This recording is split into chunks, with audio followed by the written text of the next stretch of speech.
দিব না। যাই হোক, এটা একটা বড় ব্যাপার। একটা সিনেমা টিজ দেখার পর বা গান দেখার পর আপনারা এত দর্শক এত এক্সাইটেড যে আর মাত্র 3 দিন আছে, কিন্তু ওরা আরও অনেক কিছু দেখতে চায় আসলে। তো আমি প্রথম থেকে আমার স্বপ্ন ছিল যে আমি এবার নিজেকেও বড় করব, বাংলা সিনেমাকে বড় করবো। কারণ আমার কাছে মনে হচ্ছে যে আমরা সবসময় সিনেমা বানাই, কিন্তু বানানোর পর বলি কি যে বাংলা ছবি তো তাই একটু ছোট, সামনে ইনশাল্লাহ একদিন বড় করব। তো আমাদেরকে ওদের সাথে তুলনা করবেন না, ওনারা তো অনেক বড় ইন্ডাস্ট্রি, আমরা অনেক ছোট ইন্ডাস্ট্রি। আমার কাছে মনে হচ্ছে এই এখন সময়ে বাংলাদেশি চলচ্চিত্র নির্মাতা হিসাবে এই জিনিসগুলো ভুলে যাওয়া, যে আমরা বাংলাদেশি সিনেমা বানাচ্ছি তো তাই একটু ছোট করে ভাবছি, যদি কোনোদিন হলিউডে যাই বা বলিউডে যাই তাহলে বড় করে বানাবো, তখন নিজেদেরকে জাতি হিসাবে অনেক ছোটো মনে হয়।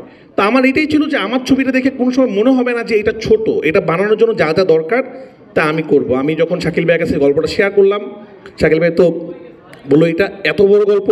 আমি বলছি ভাই আমার স্বপ্ন এটাই, আমি করতে চাই। বললো ডান, তুমি করবা, এটাই হবে, আমরা এটাই করবো, বড় করে করবো।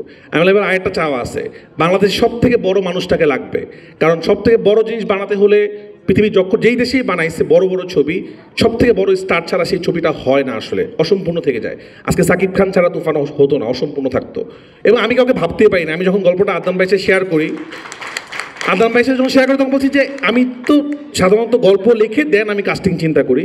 আমি যখন গল্পটা লিখতেছিলাম এবং এক একটা সিন আমি টুকটাক অভিনয় করি, এবং আমাদের কো রাইটার আদনান ভাই উনিও খুব ভালো অভিনয় করে, আপনারা সিনেমা হলে গিয়ে দেখতে পাবেন।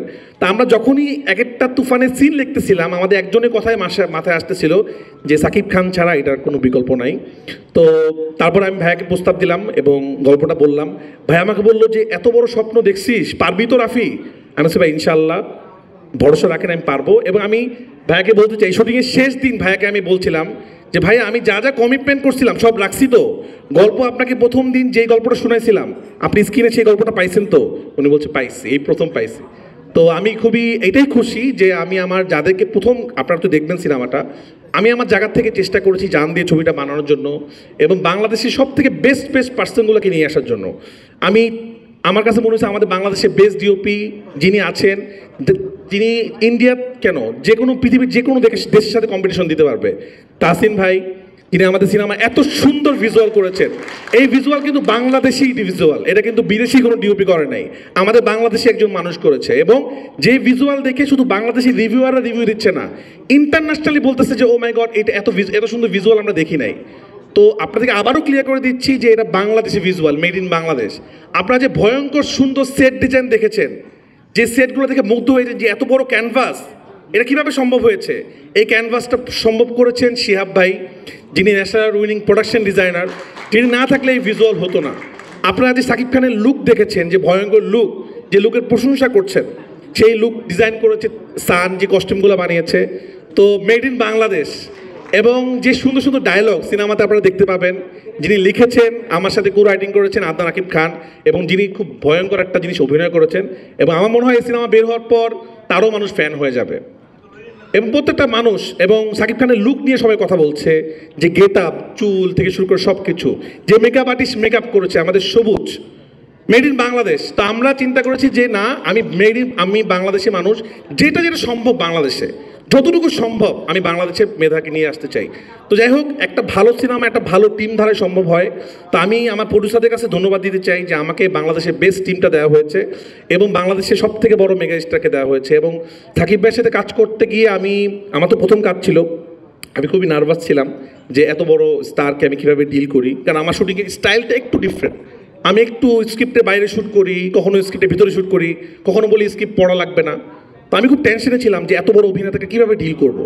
বাট সাকিব ভাই আমাকে প্রথম দিন শুটিংয়ে এত কমফোর্ট দিল এবং আমাদের এত সুন্দর সিঙ্ক হয়ে গেল, মানে আমার মনে হচ্ছে শুটিং কেন শেষ, আরেক কিছু শুটিং হলে ভালো হতো। এবং জানি না, আমার কাছে মনে হচ্ছে আমার এখন পর্যন্ত করা বেস্ট যার সাথে জেলিং হয়েছে সেটা সাকিব ভাই, আপনারা দেখতে পাবেন।